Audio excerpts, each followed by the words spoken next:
Hello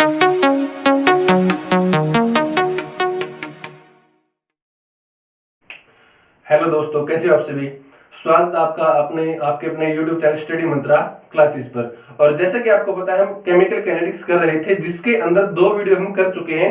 first video के अंदर हमने रेट ऑफ रिएक्शन को ड्राइव किस तरह से किया जाता है ये सीखा था, और सेकंड वीडियो के अंदर हमने सीखा था कि किन किन फैक्टर के ऊपर हमारी जो रेट ऑफ रिएक्शन जो है, जो स्पीड ऑफ रिएक्शन जो थी, वो कौन कौन से फैक्टर के ऊपर डिपेंड करता है। ये हम पहली दो वीडियो के अंदर कर चुके हैं। अगर आपने नहीं देखा तो डिस्क्रिप्शन के अंदर आपको लिंक मिल जाएगा, वहां से आप इन दो वीडियो को देख सकते हैं। ओके, तो चलो आज का काम हम स्टार्ट करते हैं। आज का जो हमारा जो काम होगा वो हम पढ़ेंगे कि कंसंट्रेशन, जो मोलर कंसंट्रेशन है और जो रेट ऑफ रिएक्शन जो है, इन दोनों के बीच में क्वालिटेटिव रिलेशनशिप क्या होता है। इन दोनों बीच में क्वालिटेटिव रिलेशनशिप क्या होता है, यही आज की वीडियो का हमारा मोटिव रहेगा। तो आइए स्टार्ट करते हैं आज के काम को बिना कुछ देरी किए। तो व्हाट इज द रिलेशनशिप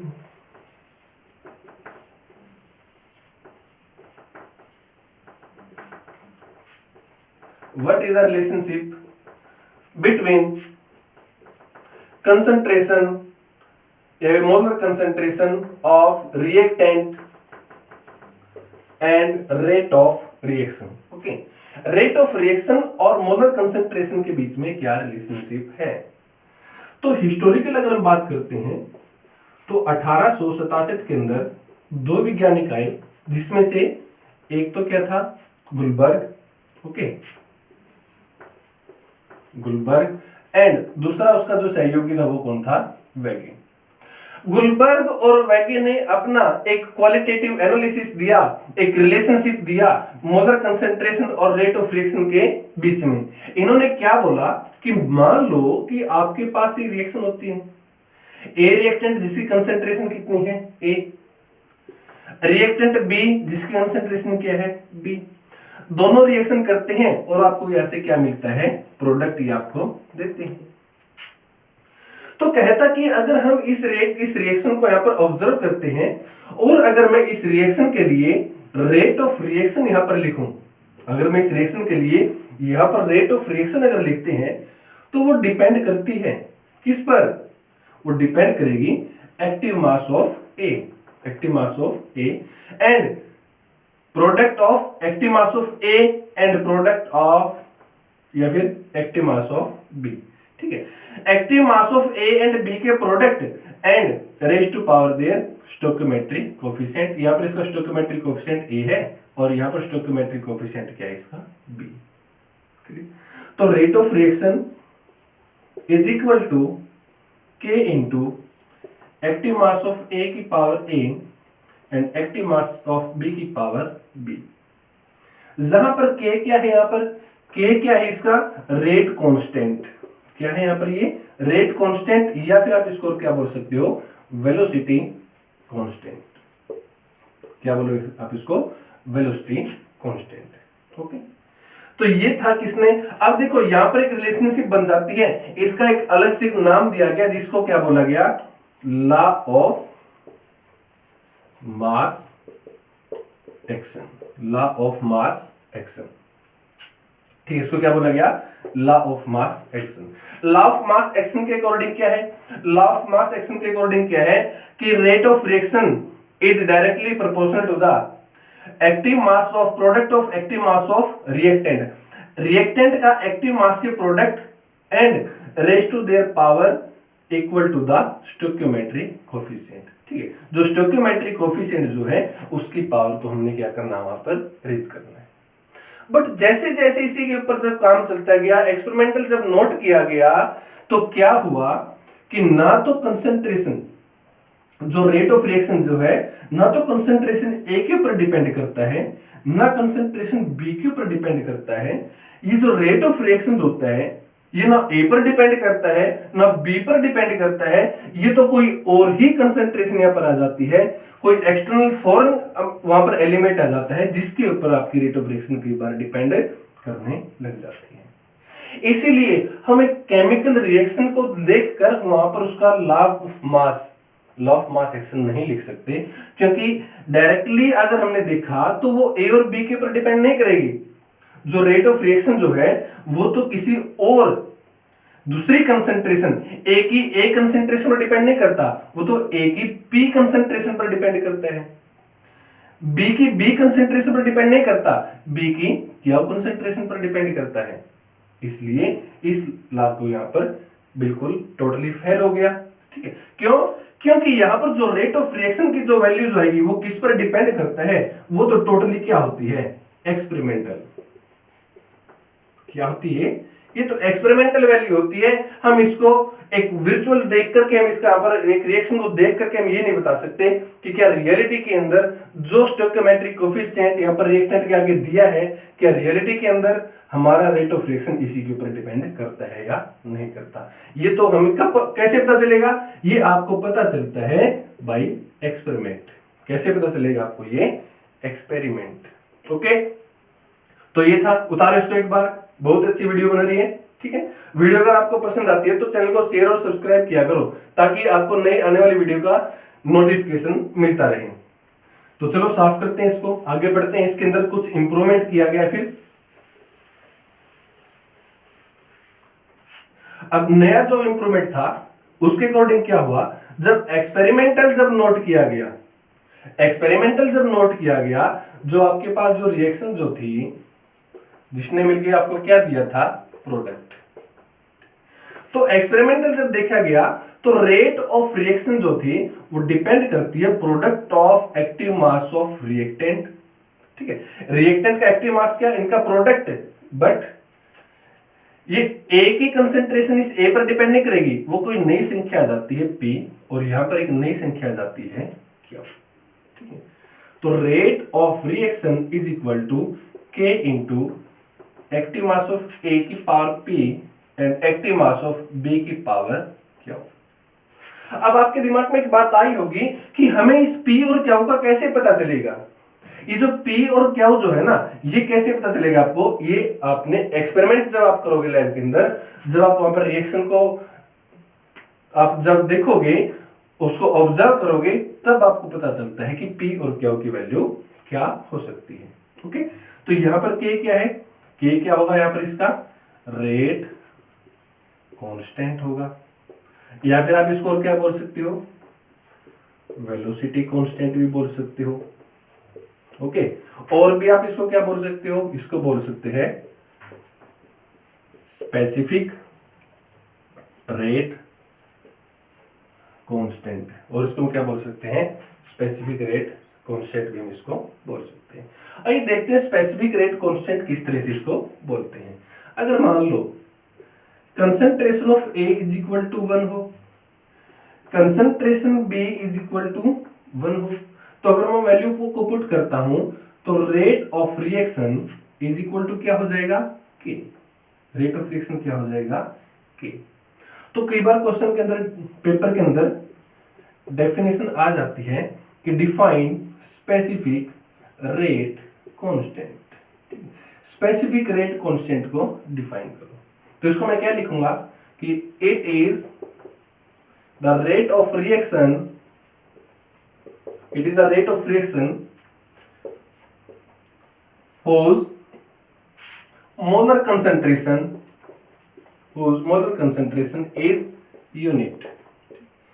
ये तो वो रेट ऑफ रिएक्शन है जिसकी रिएक्टेंट की जो मोलर कंसंट्रेशन है, या फिर जो स्पीसीज उसके अंदर जो प्रेजेंट है, उनका जो मोलर कंसंट्रेशन है वो किसके बराबर है। अगर 1 के बराबर है ना, तो उस रेट ऑफ रिएक्शन को हम क्या बोलेंगे, स्पेसिफिक रेट ऑफ रिएक्शन। क्या बोलेंगे, specific rate of reaction, specific rate constant भी हम इसको बोलेंगे। ठीक है, स्पेसिफिक रेट कांस्टेंट या फिर reaction rate, reaction rate. Okay, इसको भी यहां पर क्या बोलेंगे, स्पेसिफिक रिएक्शन रेट। मिस्टेक हो जाती है, कोई बात नहीं, गर्मी का मौसम है, ऐसा तो होता रहता है।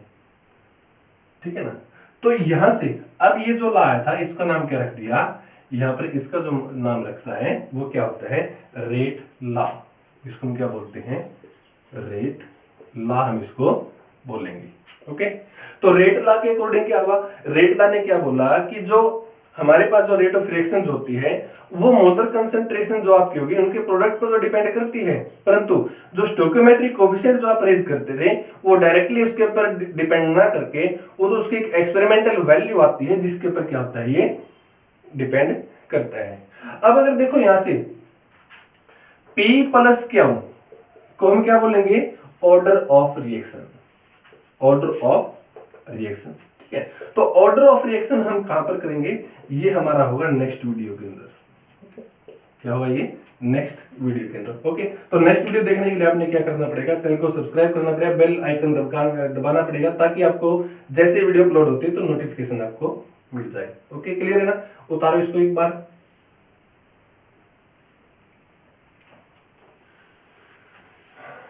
तो चलो बात करते हैं रेट कांस्टेंट की। ये तो आपको अच्छी तरह से समझ में आ ही गया होगा। तो रेट कांस्टेंट के यूनिट क्या होगी, what is the unit of के, के की यूनिट क्या रहेगी। अब देखो के की यूनिट क्या रहेगी, rate of reaction is equal to K into में molar concentration of P, B की मोलर कंसंट्रेशन की पावर क्या हो, क्या निकालना है आपने, यहां से निकालनी है के की यूनिट। तो के किसके बराबर हो जाएगा, rate of reaction divide by A की पावर पी और बी की पावर क्या। तो देखो रेट ऑफ रिएक्शन के लिए मैंने आपको एक यूनिट लिखवाई थी ना। यूनिट क्या थी, यूनिट थी हमारे पास मोल पर लीटर और पर टाइम, मोल पर लीटर पर टाइम। यहां पर हमारे पास किसकी आती थी, यहां पर रेट ऑफ रिएक्शन की यूनिट हमने किया था। ओके, उसके बाद अगर बात करते हैं ए और बी की, तो ए क्या है, कंसंट्रेशन है, तो ये भी किस में आएगा आपका, मोल पर लीटर की पावर पी। बी के लिए क्या आएगा, ये भी क्या आएगा आपके लिए, मोल पर लीटर की पावर क्या है ना। और मैंने भी आपको बताया था कि P प्लस क्या किसके बराबर होता है, ये होता है, इसको हम बोलेंगे ऑर्डर ऑफ रिएक्शन, जो कहां पर होगा आपके नेक्स्ट वीडियो के अंदर आपको सीखने को मिलेगा। बट अभी आप याद रखो कि इनके जो स्टोइकोमेट्रिक कोएफिशिएंट जो होते हैं, इनकी जो रेज टू पावर करके अगर मैं इनको टोटल ऐड कर दें तो वहां पर क्या मिलेगा आपको, रेट ऑफ रिएक्शन मिलता है, जिसको रिप्रेजेंट करेंगे हम n के साथ। किसके साथ रिप्रेजेंट करते हैं इसको, n के साथ रिप्रेजेंट किया जाएगा। ओके, तो देखो n की ये क्या हो जाएगा आपका, ये हो जाता है मोल पर लीटर पर टाइम। अब टाइम की यहाँ पर सेकंड भी हो सकता है, मिनट भी हो सकता है, आवर भी हो सकता है, इसलिए मैंने क्या लिया, इसको पर टाइम के अंदर ले लेते हैं हम। और क्या होगा, देखो यहाँ पर मोल पर लीटर की पावर क्या हो जाएगी, देखो बेस सेम तो पावर ऐड हो जाएंगी, और पावर अगर P प्लस क्या करते हैं तो किसके बराबर होता है, ये ऑर्डर ऑफ रिएक्शन, जिसको रिप्रेजेंट किसके साथ करेंगे, n के साथ। तो पावर क्या होगी इसकी, n हो जाती है। अब अगर मैं इसको ऊपर लेके जाऊं तो क्या बनेगा इसका, देखो मोल पर लीटर, इसकी पावर 1 है तो 1 ये ऊपर गया माइनस n और पर टाइम। तो ये है आपके पास क्या, यूनिट ऑफ के। इस यूनिट ऑफ के के साथ हम ऑर्डर ऑफ रिएक्शन भी निकाल सकते हैं, जो कि नेक्स्ट वीडियो के अंदर आपको काफी अच्छी तरह से सिखाया जाएगा। ओके, तो ये था unit of rate of reaction. के की रेट कांस्टेंट के लिए यूनिट क्या होती है, तो क्या होगी, मोल पर लीटर की पावर 1 माइनस n पर टाइम। ओके, टाइम क्या हो सकता है, यहाँ पर टाइम आपका सेकंड भी हो सकता है, टाइम मिनट भी हो सकता है, टाइम आपका यहाँ पर आवर के अंदर भी आ सकता है, डे के अंदर भी आ सकता है, ओके, मंथ के अंदर भी आ सकता है, और ईयर के अंदर भी आपका टाइम जो होगा ये इंक्लूड हो सकता है। क्लियर है, उतारो एक बार इसको अच्छे से।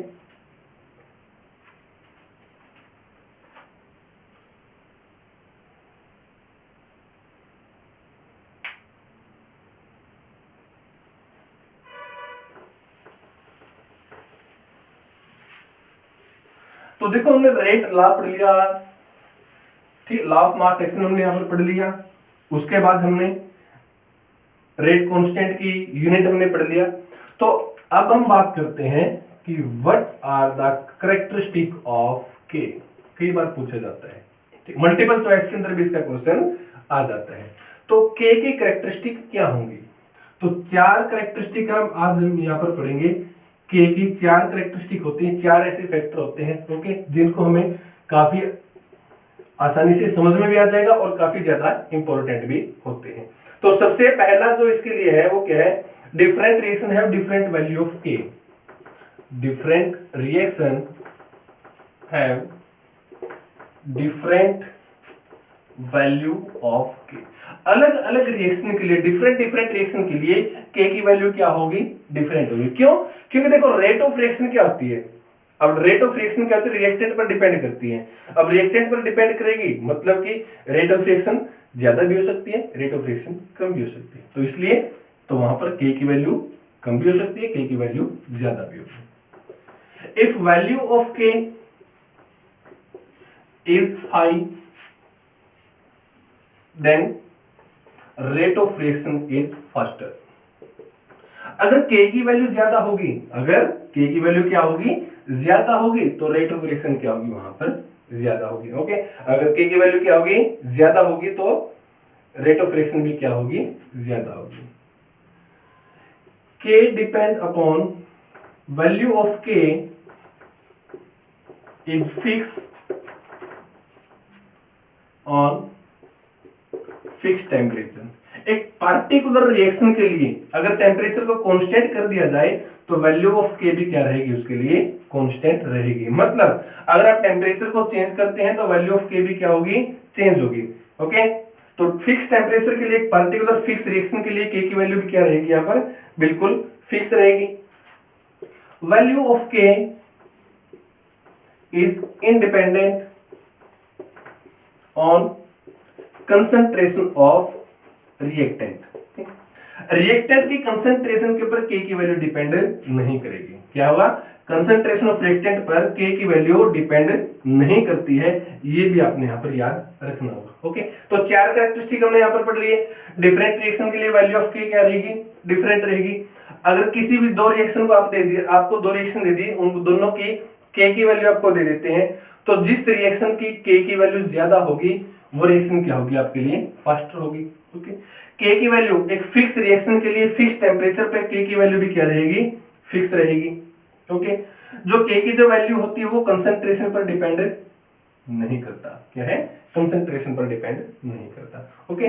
तो ये था आज का हमारा टॉपिक, जिसके अंदर हमने क्या पढ़ा है, लॉ ऑफ मास एक्शन हमने पढ़ लिया, रेट लॉ हमने पढ़ लिया। दोनों के अंदर डिफरेंस भी पूछा जा सकता है, दोनों के अंदर डिफरेंस भी पूछा जा सकता है। अगर ये आपसे कोई पूछता है कि define law of mass action और रेट लॉ के बीच में डिफरेंस क्या होता है, तो लॉ ऑफ मास एक्शन और रेट लॉ के बीच में डिफरेंस क्या है कि जो रेज टू पावर, जो स्टोइकोमेट्रिक कोएफिशिएंट की जो रेज टू पावर किया था वो डायरेक्टली उस पर डिपेंड नहीं करता। रेट ऑफ रिएक्शन जो होगी वो एक्सपेरिमेंटल वैल्यू वहां से आएगी, उस एक्सपेरिमेंटल वैल्यू के ऊपर वो डिपेंड करता है ओके।